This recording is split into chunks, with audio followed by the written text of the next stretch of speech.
কবিতার নাম গোপ চুরি। কবি সুকুমার রায়।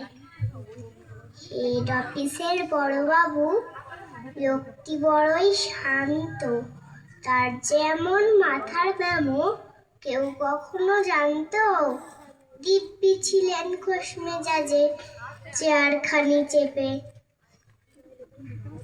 একলা বসে ঝিমঝিমিয়ে হঠাৎ গেলেন খেপে। আঁতকে উঠে হাত পা ছুঁড়ে চোখটি করে গোল, হঠাৎ বলেন গেলুম গেলুম আমায় ধরে তোল।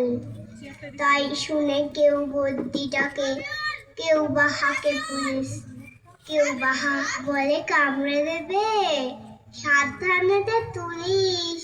ব্যস্ত সবাই এদিক ওদিক করছে ঘোরাঘুরি।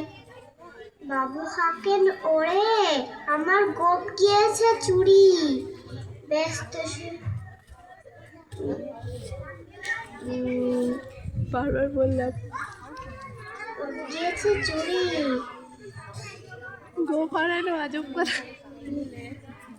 It's okay.